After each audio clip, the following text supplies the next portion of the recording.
Hello friends, कैसे हैं आप लोग। आज हम डिस्कस करेंगे मूल अधिकार, फंडामेंटल राइट्स, जिसको मौलिक अधिकार भी कहा जाता है।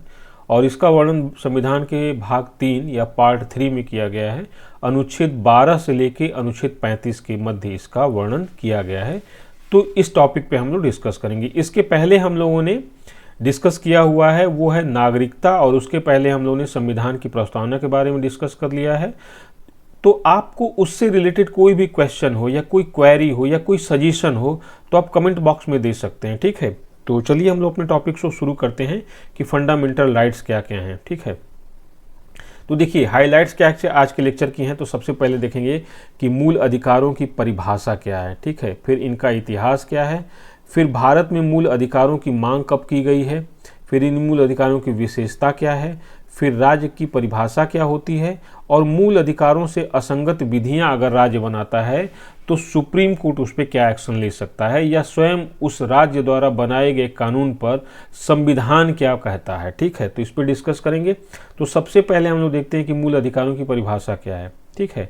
तो देखिए, मूल अधिकार क्या होते हैं ना, कि जिनको मौलिक अधिकार भी कहते हैं। नाम से ये है कि मूल अधिकार ऐसे अधिकार जो मूल हैं बिल्कुल अधिकारों की, यानी कि मनुष्य के जीवन में अगर ये मौलिक अधिकार न हो तो मनुष्य अपने जीवन का सही पूर्वक विकास नहीं कर पाएगा, या कहा जाए कि वो अपने जीवन की को गरिमापूर्ण नहीं बना पाएगा। और कुछ आदर्श हैं जैसे स्वतंत्रता, समानता, न्याय, या इस तरह के जो आदर्श हैं इनकी प्राप्ति नहीं कर पाएगा, ठीक है। तो कहीं न कहीं कहा जाता है कि जो मूल अधिकार होते हैं या फंडामेंटल राइट्स होते हैं, ये किसी भी सभ्य समाज में एक मनुष्य के गरिमापूर्ण जीवन जीने के लिए अति आवश्यक होते हैं, क्योंकि इनके बिना मनुष्य का गरिमापूर्ण जीवन जीना संभव नहीं है। और एक्चुअल में क्या होता है, ये कौन देता है, ये राज्य देता है। तो ये मूल अधिकार है ना, ये राज्य को निर्देशित करते हैं या उसको आदेश देते हैं, निर्देशित नहीं बल्कि आदेश देते हैं कि अपने नागरिकों को ये अधिकार तुमको प्रदान करना है। और कुछ मूल अधिकार जो होते हैं वो गैर नागरिकों को भी दिए जाते हैं, ठीक है। तो याद रखिएगा कि मूल अधिकार ऐसे अधिकार हैं जो मनुष्य को बहुत सर्टेनली चाहिए। अगर नहीं मिलेंगे तो मनुष्य गरिमापूर्ण जीवन नहीं जी पाएगा और अपनी संभावनाओं को वास्तविकता में चरितार्थ नहीं कर पाएगा, ठीक है। तो याद रखिएगा इस चीज को।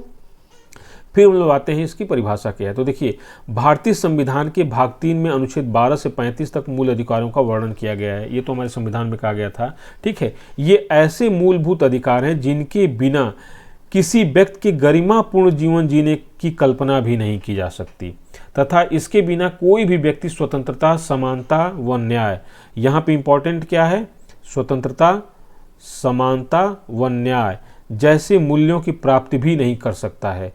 इनके महत्व को ध्यान में रखकर ही संविधान के भाग 3 को भारत का मैग्ना कार्टा मतलब अधिकार पत्र कहा गया है, क्योंकि इसमें विस्तृत रूप से मौलिक अधिकारों का वर्णन किया गया है। अगर कोई पूछे कि आपके संविधान में सबसे इंपॉर्टेंट सेक्शन क्या लगता है, तो मोस्टली लोग कहेंगे कि वो मौलिक अधिकार हैं, ठीक है। बहुत लोग कहेंगे मौलिक अधिकार है। और अगर पूछा जाए कि सबसे कम क्या आपको लगता है, तो फंडामेंटल ड्यूटीज जो हैं या मौलिक कर्तव्य हैं, उसको लोग कहेंगे कि हमको सबसे कम अच्छा लगता है, ठीक है। क्यों? क्योंकि दुनिया का कोई भी व्यक्ति है ना, अधिकार उसको बहुत प्रिय होते हैं, कर्तव्य कोई नहीं करना चाहता है, ठीक है। लेकिन हमारे संविधान में बैलेंस किया गया है कि अधिकार भी दिया गया है, कर्तव्य दिया गया है, लेकिन कहीं ना कहीं कर्तव्यों को वाद योग्य नहीं बनाया गया, तो ये उसके साथ क्या नाइंसाफ़ी कर दी गई है, ठीक है। फिर देखते हैं मूल अधिकारों का लिखित इतिहास 1215 ईस्वी में शुरू माना जाता है, जब ब्रिटिश सम्राट जॉन द्वारा एक अधिकार पत्र, जिसको मैग्ना कार्टा कहा जाता है, जारी किया गया, जिसमें ब्रिटिश नागरिकों को कुछ मूलभूत अधिकारों की सुरक्षा का आश्वासन प्रदान किया गया। ये क्या था ना कि वहाँ के जो सामंती थे या उच्च वर्ग के लोग थे, ठीक है, इन लोगों ने मांग की कि भाई ऐसा है सम्राट, कुछ हमें भी अधिकार दीजिए। तो यहाँ के सम्राट ने उनको कुछ मूलभूत अधिकार दिया था, लेकिन ये अभी इसेंशियल था, बहुत ज़्यादा क्लियरिफिकेशन इसमें नहीं था, या कहा जाए कि बहुत ज़्यादा स्पष्टता इसमें नहीं थी, ठीक है। फिर इसी प्रकार 1689 में बिल ऑफ राइट्स लाया गया। कहाँ पे? ये भी ब्रिटेन में ही लाया गया था, जो मूल अधिकारों के संबंध में एक अन्य महत्वपूर्ण दस्तावेज है। तो ये भी याद रखना है आपको, ठीक है, कि कहाँ पे शुरुआत हुई थी। तो मूल अधिकारों की शुरुआत ब्रिटेन में हुई थी। कब हुई थी? 1215 में। जो ब्रिटिश सम्राट जॉन थे, उन्होंने अपने नागरिकों को कुछ मूलभूत अधिकार दिए। फिर इसी से आगे बढ़ते हुए 1689 में बिल ऑफ राइट्स लाया गया, जो मूल अधिकारों के संबंध में एक अन्य महत्वपूर्ण दस्तावेज था। इसका मतलब है कि ये है। अब हमारे भारत में क्या था, 1698 में किसका शासन था, औरंगजेब थे। ठीक है, तो याद रखिएगा 1689 में औरंगजेब थे भारत में। ठीक है, चलिए, एक लंबे संघर्ष के पश्चात 1789 ईस्वी में मानव एवं नागरिकों के अधिकार घोषणा, जिसको कहते हैं the declaration of rights of man and citizen पत्र, फ्रांस की जनता को कुछ मूलभूत अधिकार प्रदान किया गया इसके माध्यम से। इसी प्रकार 1791 में अमेरिका मतलब यूएसए, संयुक्त राज्य अमेरिका, अमेरिकी संविधान में संशोधन करके अधिकार पत्र जोड़कर मूल अधिकार का प्रावधान किया गया। इसका मतलब है कि मूल अधिकारों की संकल्पना या मूल अधिकार का विकास ये पश्चिमी यूरोपीय देशों में हुआ है और इसकी शुरुआत ब्रिटेन से हुई, फ्रांस में हुई और यूएसए में हुई। तो कहा जा सकता है कि मूल फंडामेंटल राइट्स जो हैं या मूल अधिकार हैं, ये पश्चिमी यूरोपीय देशों में विकसित हुए और समय के साथ साथ ये विश्व के अन्य देशों में इनका स्प्रेडिंग हुआ है या इनका बिखराव हुआ है समय के साथ साथ। ठीक है, चलिए फिर देखते हैं कि ये भारत में क्या इनकी स्थिति है। तो भारत में देखिए कि मूल अधिकारों की शुरुआत कहाँ से होती है। तो सबसे पहले भारत में मूल अधिकारों की मांग सर्वप्रथम संविधान विधेयक 1895 के माध्यम से की गई थी। तो सबसे पहले भारत में मूल अधिकारों की मांग ये 1895 में संविधान विधेयक के माध्यम से की गई थी। 1917 से 1919 में कांग्रेस द्वारा भारतीयों को मूल अधिकार प्रदान करने की मांग की गई थी। तो भारत में कांग्रेस द्वारा सबसे पहले 1917 से 1919 के मध्य भारतीयों के लिए मूल अधिकारों की मांग की गई थी। ठीक है, अब देखिए क्या हुआ था, ये 1925 में एनी बेसेंट द्वारा क्या हुआ था, कॉमनवेल्थ ऑफ इंडिया बिल लाया गया और उसके माध्यम से भारतीयों के लिए मूल अधिकारों की मांग की गई। तो ये फैक्ट आपको याद रहेगा तो अच्छा ही है, नहीं याद रहता है तो थोड़ा बहुत तो अनकॉन्शियस माइंड में रहेगा ही कि कब क्या किया गया था। फिर देखिए अब क्या होता है कि 1927 में कांग्रेस के मद्रास अधिवेशन तथा 1931 में कराची अधिवेशन में कांग्रेस के मूल अधिकार से संबंधित प्रस्ताव पास किया गया। तो पहली बार कांग्रेस द्वारा जो प्रस्ताव पारित किया गया वो 1927 में कांग्रेस का जो अधिवेशन मद्रास में हुआ, जो जिसका वर्तमान नाम चेन्नई है। ठीक है, और 1931 में कराची अधिवेशन में इसके संबंध में प्रस्ताव पारित किया गया। तो जानते हैं कराची अधिवेशन की अध्यक्षता कौन किया था, सरदार वल्लभ भाई पटेल किए थे। और मद्रास अधिवेशन की कौन अध्यक्षता किया था, ये भी याद रखिएगा, अंसारी जी थे। ठीक है, तो याद रखिएगा कि कौन कौन किया था, तो यहाँ से इसको भी जोड़ सकते हैं आप। फिर देखिए अब क्या हुआ, फिर द्वितीय गोलमेज सम्मेलन जिसमें महात्मा गांधी ने भाग लिया था, इन्होंने गांधी जी द्वारा मूल अधिकार की मांग की गई, किंतु 1934 में सरकार की संयुक्त संसदीय समिति ने इसे अस्वीकार कर दिया। यही कारण है कि 1935 के भारत शासन अधिनियम में मूल अधिकारों को शामिल नहीं किया गया। तो अभी तक भारतीयों ने मांग रखी थी, ठीक है, ब्रिटिश शासन के समक्ष, लेकिन ब्रिटिश सरकार ने मूल अधिकार के बारे में कोई प्रावधान नहीं किया।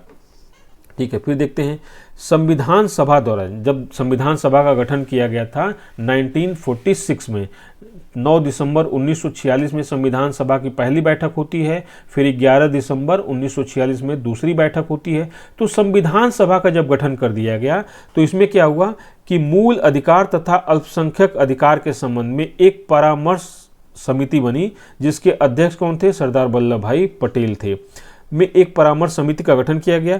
मूल अधिकार पर परामर्श हेतु एक उप समिति का भी गठन किया गया, जिसके अध्यक्ष कौन थे, जेबी कृपलानी। इन्हीं की अध्यक्षता में एक उप समिति गठित की गई थी। समिति किसके थी अध्यक्षता में, सरदार वल्लभ भाई पटेल। और कौन था, मूल अधिकार तथा अल्पसंख्यक अधिकार के संबंध में। दूसरी क्या थी, मूल अधिकार पर परामर्श हेतु एक उप समिति थी, जिसके अध्यक्ष कौन थे, जेबी कृपलानी की अध्यक्षता में की गई थी। तो इन्हीं की अनुशंसा पर भारतीय संविधान में भाग 3 में अनुच्छेद 12 से 35 तक में मूल अधिकारों का प्रावधान किया गया। ठीक है, भारतीय संविधान द्वारा जो मूल अधिकार प्रदान किया गया है, ये राज्य के विरुद्ध व्यक्ति को एक गारंटी देता है। मतलब राज्य की जो कहा जाता है ना कि मनमानेपन के खिलाफ वहाँ के व्यक्तियों को एक गारंटी देता है। लेकिन मूल अधिकार अत्यांतिक नहीं है, मतलब ये ऐसा नहीं है कि लिमिटलेस हैं। ठीक है, इनके ऊपर भी युक्त निर्बंधन लगाया जा सकता है। ठीक है, तो यहाँ पे इसको याद रखना है। अभी आगे हम लोग और इसका इलाबोरेशन करते हैं। तो देखिए, तो मौलिक अधिकारों की विशेषता क्या है, ये बहुत इंपॉर्टेंट चीज़ है कि मौलिक अधिकारों की विशेषता क्या है, क्योंकि क्वेश्चन जो प्रीलिम्स के होते हैं वो कहीं ना कहीं मौलिक अधिकारों की विशेषता से ही ज़्यादातर क्वेश्चंस होते हैं। तो देखिए, एक क्या है कि प्रारंभ में 7 प्रकार के मौलिक अधिकार थे। ठीक है, प्रारंभ में मौलिक अधिकार कितने थे, 7 प्रकार के थे। उनके बारे में हम लोग अभी डिस्कस नहीं करेंगे, बस ये जान लेते हैं कि अभी 7 को पढ़ना है तो यहाँ पर डिस्कस करके टाइम वेस्ट नहीं करना है। 7 प्रकार के थे, परंतु 44वें संविधान संशोधन द्वारा संपत्ति के अधिकार को मूल अधिकारों से निकालकर एक कानूनी अधिकार के रूप में परिवर्तित कर दिया गया। तो वर्तमान समय में 6 प्रकार के मूल अधिकार हैं। ठीक है, पहली विशेषता यह है कि कितने प्रकार के मूल अधिकार हैं, 6 प्रकार के मूल अधिकार हैं। जब संविधान को लागू किया गया था, यानी कि प्रारंभिक संविधान में 7 प्रकार के मौलिक अधिकार थे, लेकिन 44वें संविधान संशोधन जो जनता पार्टी की सरकार थी, जिसमें नेतृत्व कौन कर रहा था, मोरारजी देसाई जो प्रधानमंत्री थे, तो वहां पर क्या किया गया कि 44वां संविधान संशोधन लाया गया। उसमें संपत्ति के अधिकार को मूल अधिकारों से हटाकर एक कानूनी अधिकार बना दिया गया। ठीक है, अब आपका काम यह है कि किस अनुच्छेद में इसको डाला गया है उसको देखिएगा। 300, 300 क या 301 ऐसे ही है, कुछ आप देखिएगा। दूसरा क्या है, कुछ मौलिक अधिकार केवल नागरिकों को प्राप्त हैं, यानी कि जो भारत के नागरिक हैं उन्हीं को ही कुछ मौलिक अधिकार प्राप्त हैं। बाकी कुछ मौलिक अधिकार सबको प्राप्त हैं, जो नागरिक हैं उनको भी प्राप्त है और जो गैर नागरिक हैं उनको भी प्राप्त है। अब नागरिकों को कौन कौन से मूल अधिकार प्राप्त हैं, तो देखिए अनुच्छेद 15 है, ठीक है, अनुच्छेद 16 है, फिर अनुच्छेद 19 है, फिर अनुच्छेद 29 है, फिर अनुच्छेद 30 है। अब इसको देखेंगे कि ये कौन कौन से हैं। तो 15 क्या है, तो 15 क्या है कि धर्म, लिंग, जात, जन्म स्थान, मूल वंश के आधार पर राज्य विभेद नहीं करेगा। 16 क्या है, अवसर की समानता है। 19 क्या है, वाक एवं अभिव्यक्ति व्यक्ति की स्वतंत्रता है। 29-30 क्या है, ये सांस्कृतिक अधिकार है और शैक्षणिक संस्थानों के, अल्पसंख्यकों के शैक्षणिक संस्थानों के प्रबंधन से रिलेटेड है। तो ये किसको मिला है, ये सिर्फ भारतीय नागरिकों को प्राप्त है। अनुच्छेद 15, 16, 19, 29, 30। ठीक है, बाकी सभी जो हैं वो सबको प्राप्त हैं, नागरिक और गैर नागरिक सबको प्राप्त हैं। तीसरी इसकी विशेषता क्या है, ये असीमित नहीं है, मतलब लिमिटलेस नहीं है, अत्यांतिक नहीं है, क्योंकि राज्य इन पर युक्त प्रतिबंध लगा सकता है। दरअसल क्या है कि अगर आपका मौलिक अधिकार या किसी का अधिकार लिमिटलेस हो जाए, अत्यांतिक हो जाए, तो वो एक अराजकता की स्थिति पैदा कर देता है। और कहीं न कहीं कहा भी जाता है कि हमारा अधिकार हमारी नाक की सीमा तक है। ठीक है, इसके बाद दूसरे का अधिकार क्षेत्र शुरू हो जाता है। तो इसलिए कहा गया है कि कोई भी अधिकार अगर अत्यांतिक हो जाएगा तो वो अराजकता की स्थिति पैदा कर लेगा, क्योंकि मेरा अधिकार कहीं न कहीं दूसरे के क्षेत्र में अतिक्रमण कर लेगा। तो सरकार क्या कर सकती है कि युक्त प्रतिबंध लगा सकती है, निर्बंधन लगा सकती है, या इसकी सीमाओं को सीमित कर सकती है। तो ये भी याद रखिएगा कि ये अत्यांतिक नहीं है या असीमित नहीं है। फिर अगली विशेषता क्या है, समानता ये राज्य के विरुद्ध नागरिकों को प्रदान किया गया है। मतलब मौलिक अधिकार राज्य के ऊपर प्रतिबंध लगाता है, राज्य की सीमाओं को नियंत्रित करते हुए व्यक्ति की सीमा को क्या करता है, विस्तृत करता है, कुछ अधिकार देता है। परंतु सभी राज्य के विरुद्ध नहीं है, कुछ ऐसे हैं जो व्यक्तियों के भी विरुद्ध हैं। राज्य के विरुद्ध तो हैं ही, साथ में व्यक्तियों के भी विरुद्ध हैं। तो ये कौन कौन से हैं, किंतु कुछ मूल अधिकार व्यक्तियों के विरुद्ध भी प्रदान किए गए हैं, जैसे अनुच्छेद 15(2), अनुच्छेद 15(2) जो है, अनुच्छेद 17 जो अस्पृश्यता का अंत है, अनुच्छेद 23 है, और अनुच्छेद 24 है जो शोषण के विरुद्ध है। ठीक है, बाल श्रम एवं शोषण के विरुद्ध है, वो जो बच्चों का बालात श्रम है और शोषण है। ठीक है, इसके विरुद्ध भी है, तो ये भी याद रखिएगा। फिर क्या है, इनमें से कुछ नकारात्मक विशेषताओं वाले होते हैं, जैसे जो राज्य के प्राधिकार को सीमित करते हैं। नकारात्मक का मतलब है कि वो प्रतिबंध लगाते हैं कि राज्य ऐसा ऐसा नहीं करेगा। ठीक है, तो वो कौन से हैं, अनुच्छेद 14 है, अनुच्छेद 15 है, अनुच्छेद 16 है और अनुच्छेद 21 है। 14 में क्या है, विधि के समक्ष समता एवं विधियों का समान संरक्षण है। तो मतलब वो राज्य के ऊपर प्रतिबंध लगाते हैं कि भाई मनमाने तरीके से किसी के साथ तुम अन्याय नहीं करोगे। ठीक है, कोई भी काम करोगे तो विधि के अनुसार ही होना चाहिए, और विधि के समक्ष सभी लोग क्या हैं, समान है। तो एक तो ये हो गया।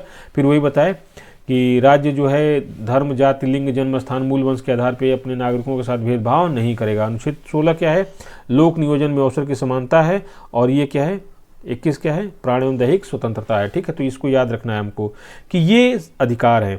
फिर क्या है, जबकि कुछ सकारात्मक अधिकार हैं, ये तो नकारात्मक थे कि राज्य के ऊपर प्रतिबंध लगा रहे थे, कुछ सकारात्मक हैं जैसे अनुच्छेद 19 है, अनुच्छेद 25 है, 26 है, 27 है और 28 है, जो विशेष सुविधाओं को प्रदान करते हैं।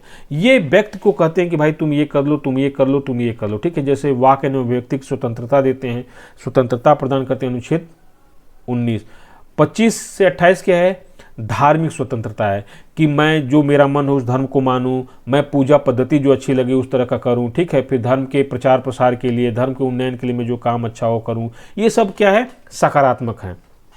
फिर क्या है, इसकी अगली विशेषता क्या है, मूल अधिकार न्याय योग्य हैं, मतलब ये वाद योग्य हैं। अगर मूल अधिकारों का हनन हो रहा है या इसको सीमित किया जा रहा है तो इसके लिए व्यक्ति न्यायालय जा सकता है और न्यायालय से उपचार प्राप्त कर सकता है। तो याद रखिए ये क्या हैं, न्याय योग्य हैं या वाद योग्य हैं, अर्थात इनको न्यायालय के माध्यम से लागू कराया जा सकता है। फिर अगली विशेषता क्या है कि उल्लंघन की दशा में अगर किसी के मूल अधिकारों का हनन हो रहा है तो अनुच्छेद 32 के तहत जो संवैधानिक उपचार का प्रबंधन किया गया है, अनुच्छेद 32 के तहत वो सीधे सुप्रीम कोर्ट में जा सकता है और सुप्रीम कोर्ट मूल अधिकारों के हनन की दशा में 5 प्रकार की रिट जारी कर सकता है। ठीक है, तो उन रिट को जब हम लोग पढ़ेंगे तो वहाँ पे ध्यान देंगे, वहाँ पे अनुच्छेद 32 में, अभी यहाँ पढ़ेंगे तो फिर रिपीटिशन होगा, क्या फायदा होगा। तो अनुच्छेद 32 के तहत वो कहाँ जा सकता है, सीधे सर्वोच्च न्यायालय में जा सकता है। जबकि अनुच्छेद 226 के तहत वह कहाँ जा सकता है, वो उच्चतम न्यायालय उच्च न्यायालय जा सकता है, मतलब ठीक है हाई कोर्ट जा सकता है। 32 के तहत कहाँ जा सकता है, सुप्रीम कोर्ट जा सकता है। और 226 के तहत कहाँ जा सकता है, ये हाई कोर्ट जा सकता है। और हाई कोर्ट जाएगा तो वहाँ भी डायरेक्ट इसकी सुनवाई हो जाएगी, सुप्रीम कोर्ट जाएगा तो वहाँ भी सुनवाई हो जाएगी। तो याद रखिएगा, इसके लिए ये नहीं है कि आप अधीनस्थ न्यायालय जाइए, फिर वहाँ से आप डिग्री होती है कि नहीं होती है, फिर हाई कोर्ट जाइए, हाई कोर्ट की जो निर्णय है उसके खिलाफ सुप्रीम कोर्ट, ऐसे हायरार्किकल नहीं जाना है। आपको कैसे जाना है, डायरेक्ट जा सकते हैं। फिर इसमें क्या है, इसमें परिवर्तन किया जा सकता है, मूल अधिकारों में परिवर्तन किया जा सकता है, किंतु इसके लिए संविधान संशोधन का सहारा लेना पड़ेगा।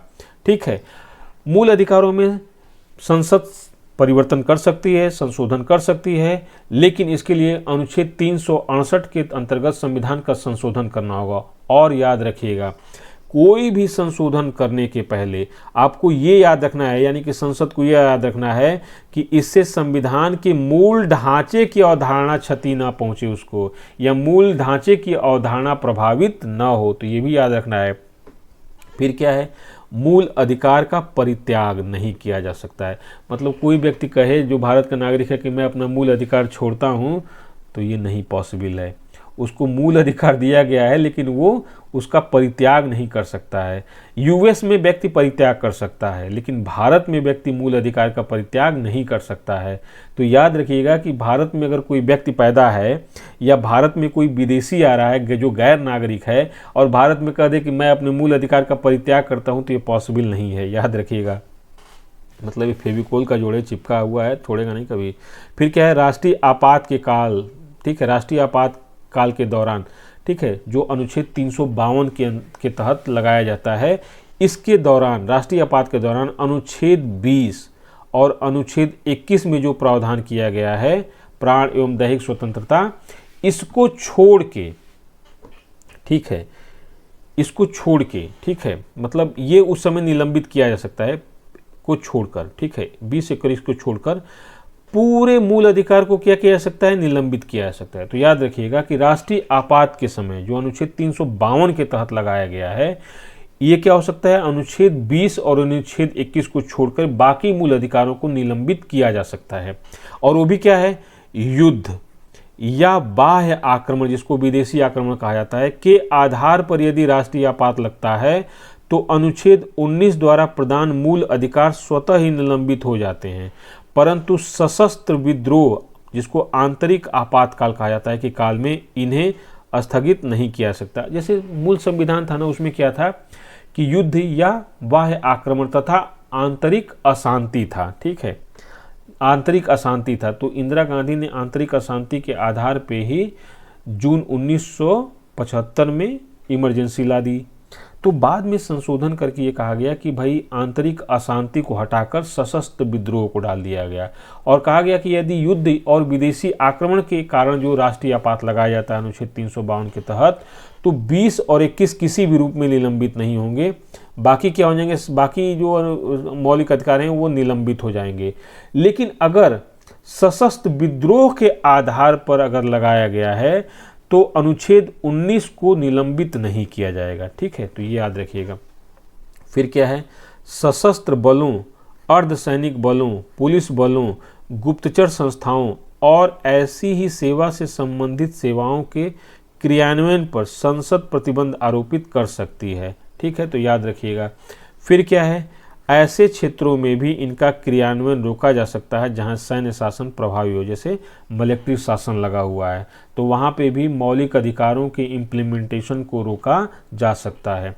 ठीक है, तो याद रखिएगा। फिर क्या है, इनमें से अधिकतर अधिकार स्वयं प्रवर्तित हैं जबकि कुछ को कानून की मदद से प्रभावी बनाया जाता है। ऐसा कानून देश की एकता के लिए संसद द्वारा बनाया जाता है, न कि विधान मंडल द्वारा, ताकि पूरे देश में एकरूपता बनी रहे। मतलब जैसे अनुच्छेद 17 में जो अस्पृश्यता का अंत दिया गया है, तो अपने आप तो अस्पृश्यता का अंत हो नहीं जाएगा, उसके लिए क्या करना है, कानून बनाना है, कानून बना के अस्पृश्यता का अंत करना है। तो इस तरह से कहा गया है कि कुछ इसमें से मौलिक अधिकार ऐसे हैं जो स्वतः परिवर्तित नहीं हो जाएंगे, मतलब अपने आप लागू नहीं हो जाएंगे, बल्कि उनके लिए कानून बना के सरकार क्या करे, लागू कराए उनको। तो याद रखिएगा। इसमें इंपॉर्टेंट क्या है कि देखिए सारे विशेषताएं याद रखना है। एक चीज़ है कि सशस्त्र बलों के लिए क्या प्रावधान किया गया है। ठीक है, तो इसको याद रखिएगा। तो ये चीज़ हो गया। फिर राष्ट्रीय आपात के समय कौन कौन से मौलिक अधिकार निलंबित होते हैं और कौन कौन से नहीं होते हैं। ठीक है, तो ये याद रखना है। फिर इसके बाद हम लोग देखते हैं कि अनुच्छेद 12 में भाग 3 के अनुच्छेद 12 में क्या किया गया है कि मौलिक अधिकारों के प्रयोजनों के लिए राज्य शब्द को परिभाषित किया गया है कि राज्य क्या क्या होगा। ठीक है, तो इसमें राज्य को परिभाषित किया गया है जिसे भाग 4 के लिए भी लागू किया गया। मतलब भाग 4 में क्या है, राज्य के नीति निर्देशक तत्व हैं। तो भाग 3 के अनुच्छेद 12 में जो राज्य की परिभाषा दी गई है, वो राज्य की परिभाषा क्या क्या है या किन किन संस्थाओं को राज्य के अंतर्गत सम्मिलित किया जाता है, उसकी डिफिनीशन किस में दी गई है, अनुच्छेद 12 में दी गई है। और जो राज्य की परिभाषा अनुच्छेद 12 में दी गई है वो भाग 3 यानी कि मौलिक अधिकारों के लिए तो है ही राज्य की परिभाषा, वही राज्य की परिभाषा किसके लिए है, वो भाग 4 यानी कि राज्य के नीति निर्देशक तत्वों में भी राज्य को शामिल किया गया, मतलब उनके लिए भी राज्य की वही परिभाषा है। तो देखिए राज्य की क्या क्या परिभाषा है, अर्थात इसके तहत राज्य के अंतर्गत निम्नलिखित को शामिल किया गया है। पहला है भारत सरकार एवं संसद, भारत सरकार एवं संसद, तो ये तो राज्य के अंतर्गत ये आ गए। दूसरा है राज्य सरकारें व विधान मंडल, तो राज्यों में भी जो विधान मंडल है और राज्य सरकार की ये भी हो गया। सभी स्थानीय प्राधिकारी, ठीक है, जो स्थानीय प्राधिकारी हैं वो हो गए, और अन्य प्राधिकारी। तो यहाँ पे एक शब्द आता है प्राधिकारी। ये प्राधिकारी क्या होता है, तो प्राधिकारी से तात्पर्य किसी ऐसे व्यक्ति या निकाय, मतलब कोई इंडिविजुअल है या कोई निकाय है, मतलब कोई संस्था है, जो विधि, उपविधि, आदेश या अधिसूचना आदि बनाने या जारी करने और प्रवर्तित करने की शक्ति रखती है या रखता है। तो इसका मतलब कि प्राधिकारी का मतलब है जिसके पास अथॉरिटी है, और किस प्रकार की अथॉरिटी है या किस प्रकार का है वो, चाहे वो कोई व्यक्ति हो चाहे वो कोई संस्था हो, और उसके पास किस प्रकार का प्राधिकार हो, किस प्रकार की अथॉरिटी हो कि कोई विधि बनाए, उपविधि बनाए, या कोई आदेश जारी कर दे या कोई अधिसूचना जारी कर दे, और उसको लागू करवाने की शक्ति भी रखता हो। ठीक है, तो इसको क्या बोलते हैं, प्राधिकारी। स्थानीय प्राधिकारी के अंतर्गत जैसे नगर पालिकाएँ आ गई, डिस्ट्रिक्ट बोर्ड आ गए, ग्राम पंचायत आ गई, माइनिंग सेटलमेंट बोर्ड आ गया, तो ये क्या हैं, ये स्थानीय प्राधिकारी हो गए। ठीक है, अन्य प्राधिकारी के अंतर्गत ऐसे प्राधिकारी या निकाय आते हैं जो संविधान या किसी नियम द्वारा सृजित किए जाते हैं और जिन्हें विधि, उपविधि आदि बनाने की शक्ति प्राप्त होती है, किंतु उसके द्वारा संप्रभु शक्ति का प्रयोग आवश्यक नहीं है। ठीक है, तो इसमें अन्य प्राधिकारी हो गए, जैसे कोई ट्रिब्यूनल है या इस तरह का जो है, ठीक है, ये सब आ गए। तो इनके बीच में की, तो इनकी राज्य की परिभाषा दी गई है। अब हम लोग थोड़ा सा इसको देखते हैं कि जो सुप्रीम कोर्ट है, चूंकि संविधान में बहुत ज़्यादा इसको लिखा नहीं गया है कि कौन कौन से राज्य के अंतर्गत आएंगे, तो इसको देखिए, न्यायिक निर्णयों द्वारा निम्न को स्थानीय व अन्य प्राधिकारी के अंतर्गत राज्य बताया गया। मतलब सुप्रीम कोर्ट ने इसको और डिफाइन किया है या क्लियरिफाई किया है कि क्या किसको किसको राज्य के अंतर्गत माना जाएगा। तो जैसे LIC है, लाइफ इंश्योरेंस कॉर्पोरेशन, जिसको भारतीय जीवन बीमा निगम कहते हैं, ठीक है, ये हो गया। फिर हो गया ONGC, ठीक है। फिर क्या हो गया, विश्वविद्यालय, यूनिवर्सिटीज़ जो हैं। फिर इंटरनेशनल एयरपोर्ट अथॉरिटी हो गया। फिर भारत पेट्रोलियम निगम हो गया। उत्तर प्रदेश कोऑपरेटिव बैंक हो गया। भारतीय कृषि अनुसंधान परिषद हो गया। भारतीय खाद्य निगम हो गया। फिर दिल्ली विकास प्राधिकरण हो गया। तो मतलब यहाँ तो एग्जाम्पल्स दिए गए हैं कि ये राज्य के अंतर्गत शामिल होंगे। और अगर आपको इसको देखना है तो थोड़ा लक्ष्मीकांत सर की बुक में दिया हुआ है, वहाँ पे भी आप देख सकते हैं कि राज्य की परिभाषा क्या क्या दी गई है, ठीक है। तो एक तो ये हो गया कि राज्य के अंतर्गत निम्नलिखित को सम्मिलित करते हैं।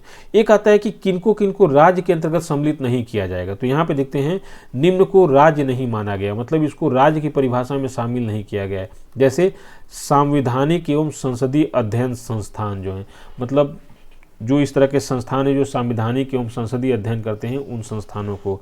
फिर क्या है, राष्ट्रीय शैक्षणिक एवं अनुसंधान परिषद जो NCERT है, इसको भी राज्य नहीं माना जाएगा। जो वक्फ बोर्ड हैं, ठीक है, जो ये वक्फ बोर्ड हैं जो मुस्लिम कम्युनिटी के लिए होते हैं, इनको भी नहीं माना जाएगा। जो न्यायालय हैं, इन न्यायालय को भी राज्य के अंतर्गत शामिल नहीं किया जाएगा। और जो BCCI है, भारतीय क्रिकेट, ये क्या है, भारतीय क्रिकेट कंट्रोल बोर्ड जो है BCCI है, इसको भी राज्य के अंतर्गत शामिल नहीं किया है। तो उसका कारण यह है कि BCCI, सोचिए कि ये इतना ज़्यादा पैसा कमाती है लेकिन BCCI टैक्स नहीं देती है सरकार को। क्यों? क्योंकि ये अपने आप को एक ऐसे इंस्टीट्यूट के रूप में कन्वर्ट कर चुकी है कि जिससे संविधान में उस तरह के इंस्टीट्यूशन को एक तरह से कहा जाए कि छूट दी गई है इनकम टैक्स में या टैक्स में। तो ये सुप्रीम कोर्ट तक मामला गया था, वहाँ से BCCI बच गई है कि हमको टैक्स नहीं देंगे। सोचिए ये हज़ारों करोड़ का कारोबार करते भी, IPL चल ही रहा है, कितना ज़्यादा पैसा कमा रही BCCI, लेकिन सरकार को टैक्स नहीं देती है, ठीक है। और न्यायालय में भी ये मुकदमा जीत चुकी है भारत सरकार के खिलाफ। तो याद रखिएगा BCCI टैक्स नहीं देती है। फिर इसके आता है कि मूल अधिकार से असंगत विधियाँ क्या हैं। तो अब भारत में अनुच्छेद 12 में क्या देखा था हम लोगों ने, उसमें देखा था कि राज्य की परिभाषा क्या दी गई है कि किसको किसको राज्य माना जाएगा। अब यहीं पर देखते हैं अनुच्छेद 13 के अंतर्गत क्या कहा गया है कि मूल अधिकारों से जो असंगत विधियां होंगी उनके ऊपर कैसे रिएक्ट करेगा कौन, सुप्रीम कोर्ट, या हमारा जो मौलिक अधिकार है उसके तहत क्या वो उस अनुच्छेद 13 के अंतर्गत कोई ऐसी विधि बनाई गई है जो मूल अधिकारों को ओवरलैप करती है या उनके प्रभाव को कम करती है या उनको समाप्त करती है, तो उन पे क्या प्रभाव पड़ेगा। तो देखिए क्या है, इसके द्वारा न्यायालय को मूल अधिकारों का रक्षक बनाया गया। मतलब अनुच्छेद 13 के अंतर्गत उच्च न्यायालय को या हाई कोर्ट को भी एक तरह से मूल अधिकारों का रक्षक बनाया गया। और ये कहा गया है कि अगर राज्य कोई ऐसी विधि बनाता है जो मूल अधिकारों से असंगत है, तो मूल अधिकारों पर सुप्रीम कोर्ट या हाई कोर्ट किस तरह का डिसीजन लेगा। जो किसी भी ऐसी विधि को शून्य घोषित कर सकता है जो मौलिक अधिकारों से असंगत है। न्यायालय की यह शक्ति न्यायिक पुनर्विलोकन कहलाती है। यही कारण है कि इसे मौलिक अधिकारों का सुरक्षा कवच कहा जाता है। ये क्या है, सुरक्षा कवच कहा जाता है।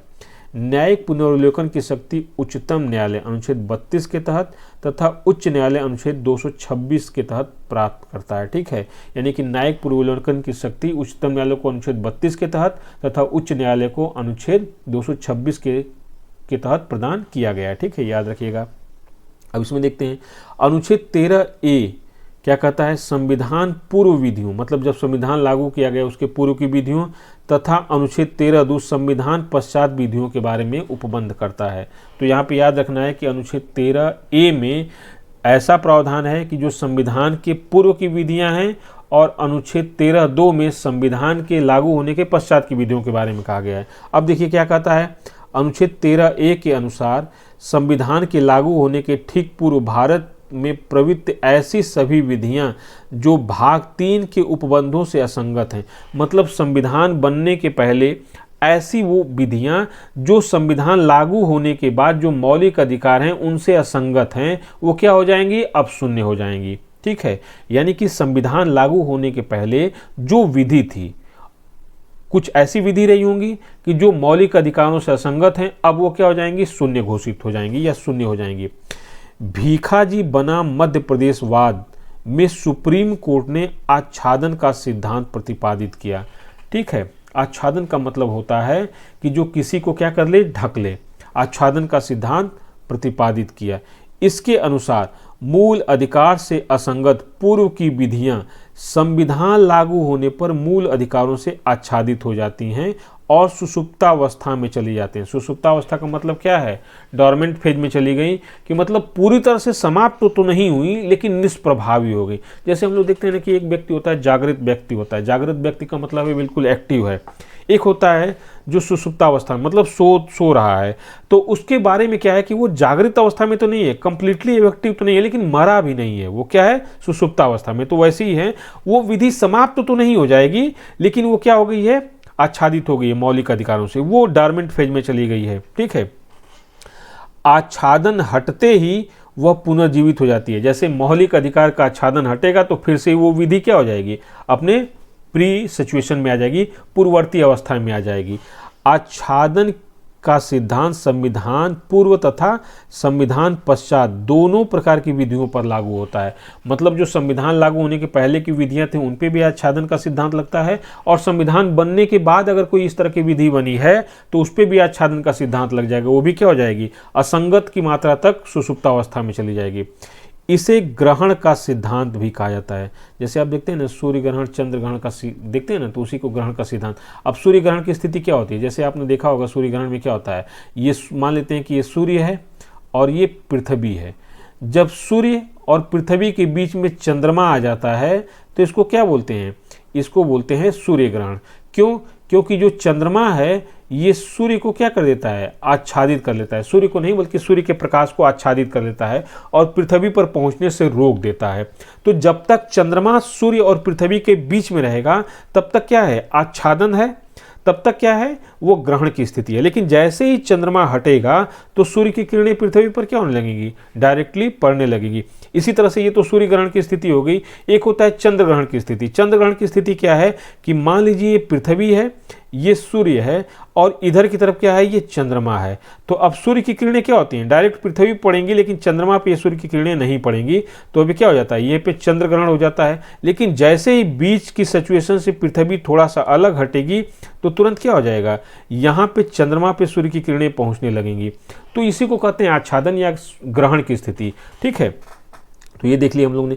अब देखते हैं अनुच्छेद 13(2) में क्या है। संविधान के लागू होने के पश्चात विधानमंडल द्वारा, विधानमंडल का मतलब है संसद द्वारा, यहाँ पे जान लीजिएगा, और राज्य के विधानमंडल द्वारा निर्मित विधियों के बारे में बताया गया है कि ऐसी कोई विधि नहीं बनाया जाएगा जो भाग 3 द्वारा प्रदत्त मूल अधिकारों को प्रभावित करती है। यदि कोई विधि मूल अधिकारों का उल्लंघन करती है तो उल्लंघन की सीमा तक क्या हो जाएगी, शून्य हो जाएगी। यह पृथक्करणीय के सिद्धांत से संबंधित है। अर्थात देखिए, अब संविधान के लागू होने के बाद अगर कोई राज्य कोई ऐसी विधि बनाता है जो संविधान में भाग 3 में जो मौलिक अधिकार दिए गए हैं उन अधिकारों को निष्प्रभावी करता है या उनके इफेक्टिवनेस को कम करता है या प्रभावितता को प्रभावित करता है, तो उस हद तक जहां तक वो मूल अधिकारों से असंगत है वो क्या हो जाएगा, शून्य हो जाएगा। इसे क्या कहते हैं, इसे कहते हैं पृथक्करणीय सिद्धांत कहा जाता है। तो ये याद रख। तो इस प्रकार हम लोग देख लिया कि पृथक्करणीय सिद्धांत क्या है। इसके पहले हम लोग ने देखा था आच्छादन का सिद्धांत क्या होता है।